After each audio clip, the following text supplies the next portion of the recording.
Hey, hello, everybody, and welcome, practice builders. And Lesli Bitel here. And listen, I know how frustrating it can be when you're trying to do all the things, right? All the things to grow your practice, and yet you still struggle to get results. And I happen to know a thing or two about this because I've been there myself. Not too long ago, I was in the same situation. Gosh, I started my private practice back in 2007, and I worked so hard to get things going. So I know what that feels like, right? Balancing all the social media, doing all the things, the newsletters, the blogs, et cetera, et cetera. So we're going to solve that today. All right. I'm going to share six things, six strategies, and six reasons why you're not getting the results you want. I'm also going to share what to do instead. All right. So guys, this is actually going to be a two-part series because I have so much to share with you. I want to hand it over in bite-sized chunks so that you have an opportunity to take action in between sessions. All right. So this is going to be part one.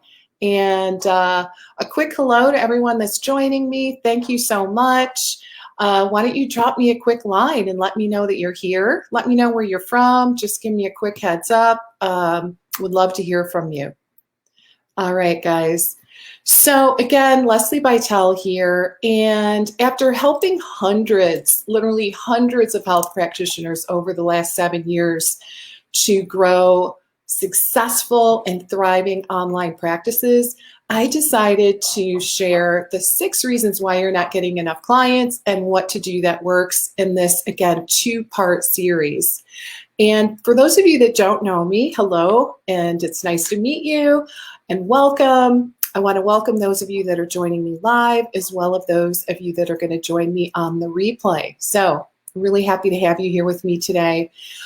Again, my name is Lesli Bitel, and I'm a business strategist and mentor for integrative and functional health professionals. And in the work that I do, and in the work I've actually been doing over the last 7 years now, I help health professionals in private practice to really help them to overcome that sense of confusion, that overwhelm that's so incredibly common. And it's often associated with the business side of growing a successful practice, right? All those things that we never learned in our training, that's what I help you do. So ultimately, my goal is to help you to build a thriving and profitable practice, really so you can make a great living, do the work that you love, and to be able to attract the clients that you most enjoy. All right, so let's jump into today's content, shall we? So here's what you're going to learn today. I've got several things on the agenda that I think are going to be really important. Number one, why nailing your magnetic message is so critical to ensure the efficacy of all of your online marketing efforts, including Instagram. The critical keys to crafting an offer that leads to more yeses. And then we're also going to talk about the one thing that you can do right now to demonstrate the amazing value that you provide in your work that will ultimately end up attracting more clients and really make that sales conversation, that discovery call, so much easier. And of course, more, right? I'll give you plenty of strategies and tips in between. All right, guys, so let's jump in, shall we? So the first thing that I want to share in terms of really the first of 6 big mistakes that I see happen over and over again. And guys, again, this is after helping hundreds of health practitioners over the years to grow really, really successful practices. The first thing I see quite often is that your message just isn't specific. There's just this lack of specificity. It's vague. You know, people, like, they look at your website or you try to describe what you do and it just doesn't land, right? It's not specific, or it's super vague. You're using, terminology that your client really doesn't understand, and it just doesn't land for them, right? So that is by far one of the biggest mistakes. And the thing I want you to understand is that if your message is too broad or too general versus narrow and specific, you're going to end up captivating no one, unfortunately. So to understand why, I think it's important to really understand your target market, right? You need to understand that people are always, number one, seeking a solution to a problem, and number two, trying to fulfill a dream, generally, a desire, maybe a fantasy. So let me repeat that. The two things that people are looking for generally when they're investing in themselves is, number one, they're seeking a solution to an urgent problem that they're experiencing, and or it could be both. They're trying to fulfill a dream, a desire, or a fantasy. So what does that mean for you in your messaging? Well, it means that if you're not speaking specifically to one or both of these circumstances, your message is really going to lack that gravity, right? It's going to lack power that it needs, and it ends up really kind of dissolving into the background noise. The online space is very, very noisy and busy. And in order to stand out, we really need to really ramp up your messaging. I call it your magnetic marketing message. So here's the thing. What I've observed is too many professionals try to be all things to all people, right?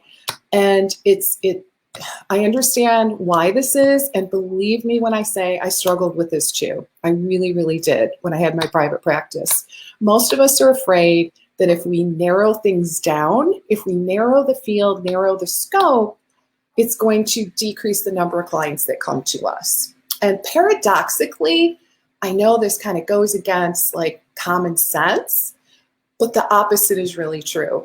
When you get more specific about who you are, who you're talking to, and how you can help your target market, that makes for a much more powerful message, and it results in getting more clients. It really does, even though it seems counterintuitive, and frankly, it seems scary, right? I really do get that. So let me give you an example. So let's just kind of pretend, I'm going to pretend. Let's say, I recently got, let's just say, a diagnosis for Crohn's disease, right? Just hypothetically. Of course, this is a type of inflammatory bowel disease. So let's just say after years of suffering, going to doctor, I am actually somewhat relieved to finally get a diagnosis, right? But I'm also a little bit freaked out. I go to my doctor and he's prescribing all kinds of medications, and I'm just not sure, right? I'm not really ready to plunge. I want to get relief. I don't want to suffer anymore. I want to get my life back. But at the same time, I'm thinking, gosh, maybe I should explore some other options before I start taking, an entire medicine cabinet full of meds, right? With lots of side effects. And, I've seen the commercials on TV about all the different side effects. So let's just pretend I'm a little nervous. All right. So I just make a decision. I decide to start looking for more natural options, right? So I get online, and let's just say I do my own online search. I decide that I want to explore, seeing a dietitian or a nutritionist or maybe a naturopathic doctor, something along those lines, because I want to explore other more maybe natural options before I start taking all kinds of medications to control my new diagnosis. So I get online.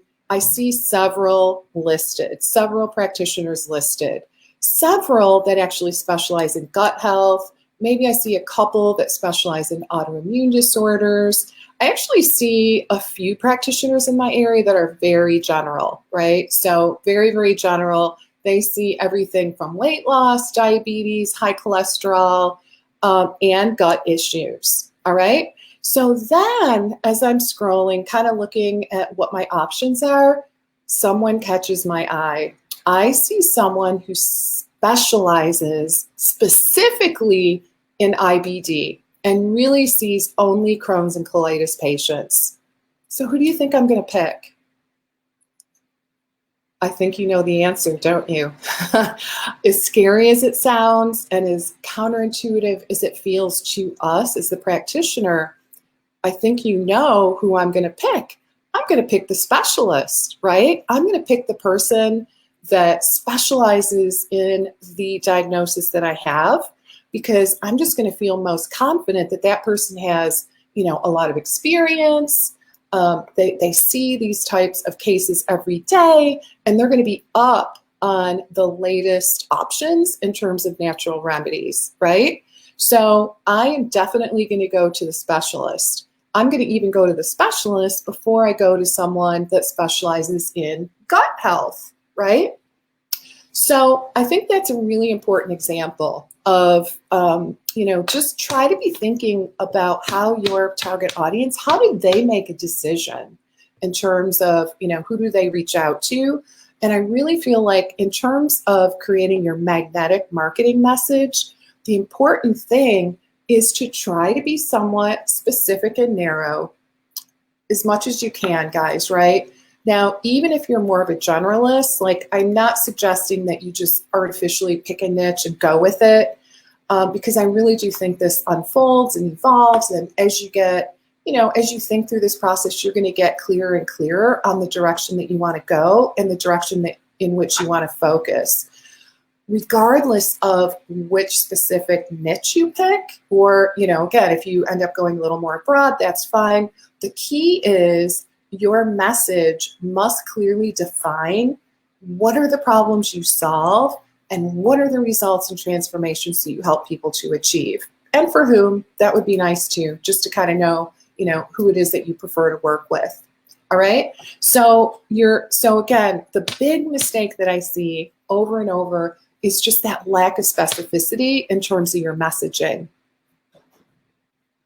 All right, so let's move on to number 2. Number 2 is interesting, and that is you're not offering people what they actually want. I know this might be surprising because we all think that we really know what our clients want. The reality is, as practitioners, we pretty much know what they need, right? We pretty much have that part nailed. Like, my guess is I could ask any one of you, what do your clients really most need? And you'd be able to answer that very easily.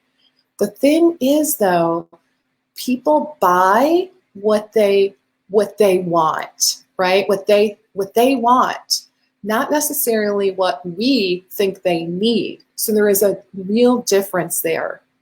And so if you're offering, so I really want you to think about that.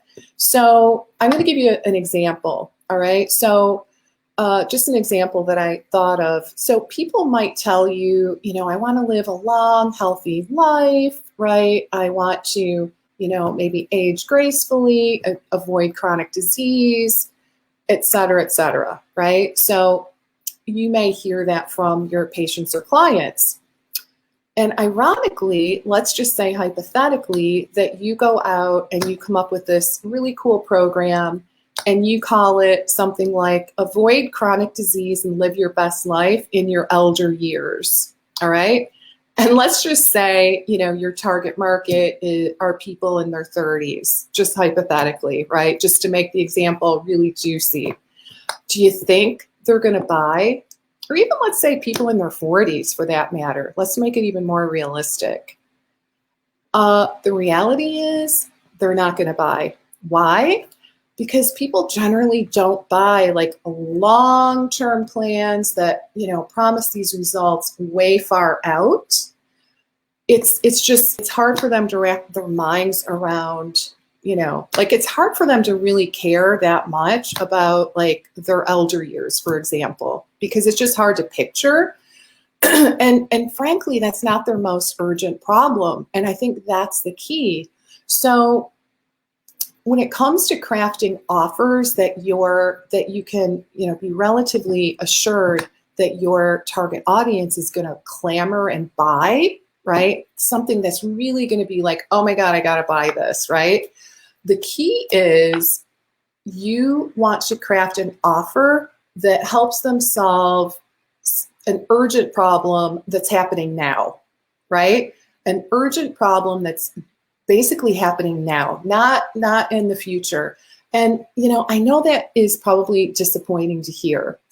I get it because, when I first started my practice, I was all about like preventive, wellness, helping people live their best lives and that kind of thing. Love that. I mean, I have a second degree in corporate wellness, health, fitness promotion, right? So I really, really, believe in prevention.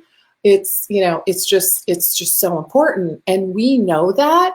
The thing is that it's just, again, it's too abstract for your target audience, right?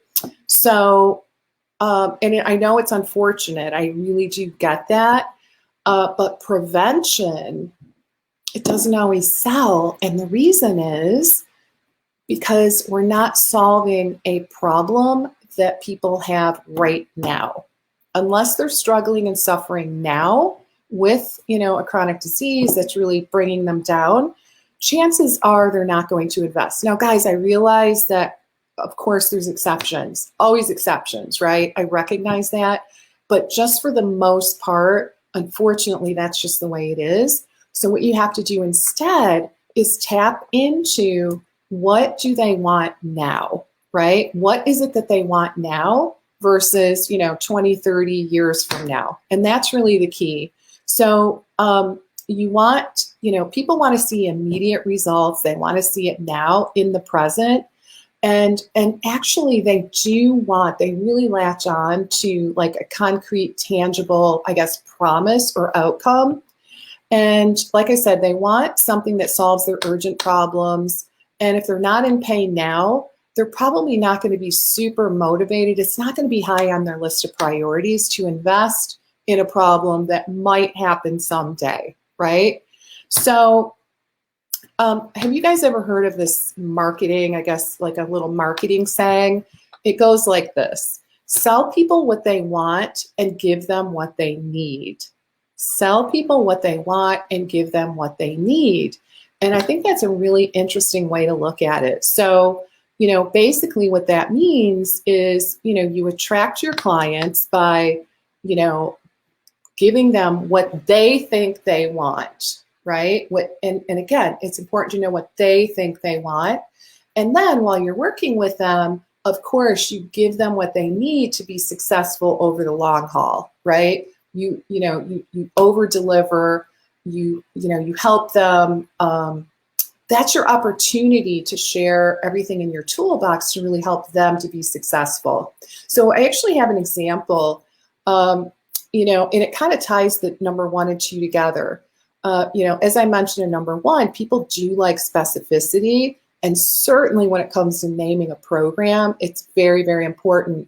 So I actually just took a look at my bookshelf and I happened to see Mark Hyman's book, and it's called, one of his books, I should say, The 10-Day Detox Diet, Activate Your Body's Natural Ability to Burn Fat and Lose Weight Fast.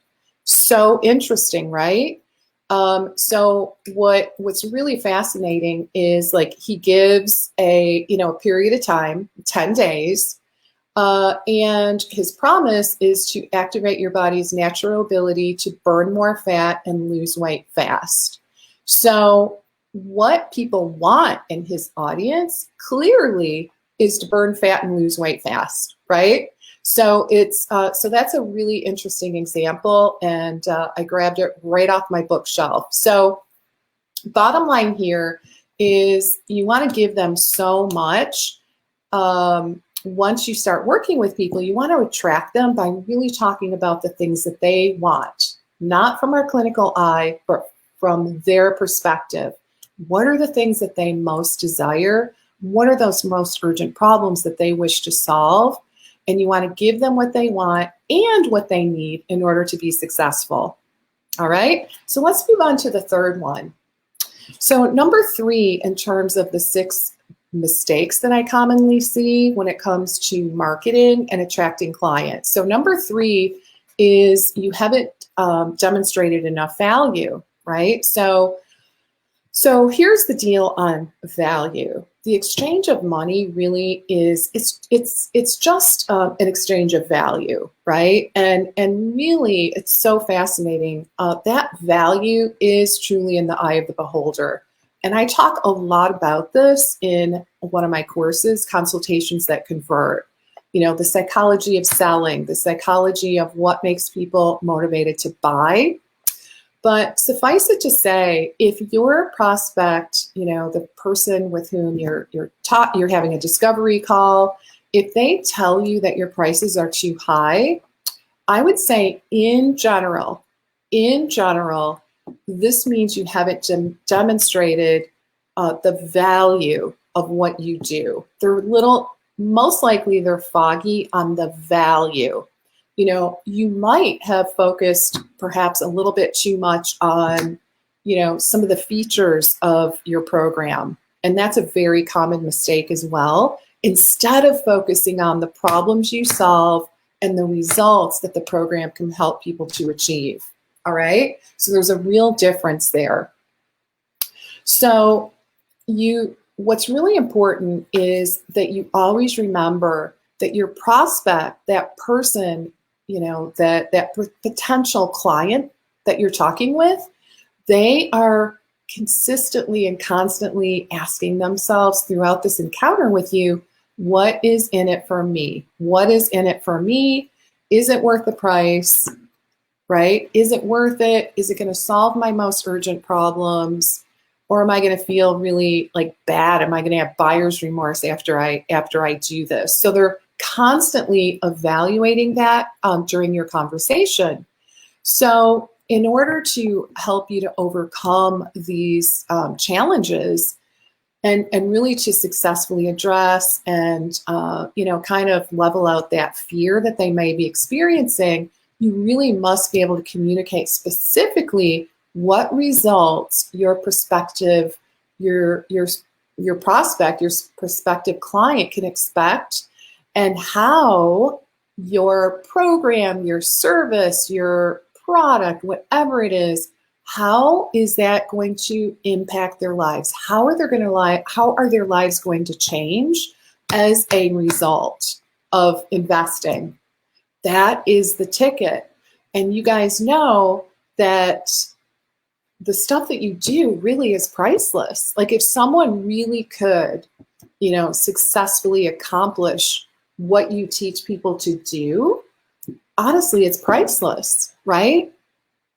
How would their lives change if they were able to, you know, lose the weight without constantly, you know, being on a diet and constantly obsessing over weighing and measuring every morsel? How would that feel for them? How would it feel for them if they were able to, you know, with digestive disorders, not be tethered to the bathroom, to be able to go out in public and not have to worry where the nearest restroom is, right? It'd be priceless, absolutely. So that's the thing. If you're struggling with the price and investment level, I would go back to basics and I would really kind of revisit how you're setting up that enrollment conversation. There's actually a lot to it. And my hope is that you have a good blueprint, right? And I will say, if you don't, then we need to talk for sure, because this is something that I teach my clients. I help them nail that discovery call so they feel really authentic, really good. And the beauty is, they get a lot of yeses as a result. Even, you know, with high ticket programs and packages, like you would be absolutely amazed. But nonetheless, in the meantime, know that your audience, your target audience, the prospect with whom you're, you know, having these discovery calls, they want to know what's in it for me. Is this going to solve my urgent problem? They want to really see the value. So you must make sure that you're communicating that very, very effectively in all of your marketing, online marketing, conversations across the board. I really want you guys to be consistent at communicating the value. And I do want to give you one little tip. One way to go about doing this is through the use of testimonials. And honestly, it's a great strategy. Because instead of you just kind of tooting your own horn, so to speak, you can, really refer to your testimonials and say, for example, look at so-and-so, she came to me, she was really struggling with X, Y, and Z, and this was impacting her life in these ways. And after we worked together, now she is, in this different place, this transformational place, and her life has literally changed in these ways, right? So using testimonials is really, really effective, and it really essentially lets others kind of do some of the work for you in terms of being able to really succinctly and effectively describe those results and transformations that you help your clients to achieve. All right. So, all right, let's do a quick review, shall we? All right, so today we talked about, the topic is all about the 6 reasons why you're not getting enough clients and what to do instead. So reason number 1 has to do with messaging, right? It's that lack of specificity in terms of your messaging. And remember, people are seeking a solution to a problem or they're trying to fulfill a dream, desire, or fantasy, right? So your message really needs to embrace preferably both of those things. Number 2, you're not offering what people actually want. You're offering them something that you think they need, but they don't necessarily want it. This requires empathy to the nth degree. I always say that's what marketing is. It's empathy. It's being able to step in your client's shoes and really understand their experience, including what they want. So that makes for a great offer. And then number 3 is you have not demonstrated enough value. And just remember, people are always considering what's in it for me. So you really want to very clearly articulate, what are some of those transformations? What is likely to happen? How are people's lives bound to change based on your work?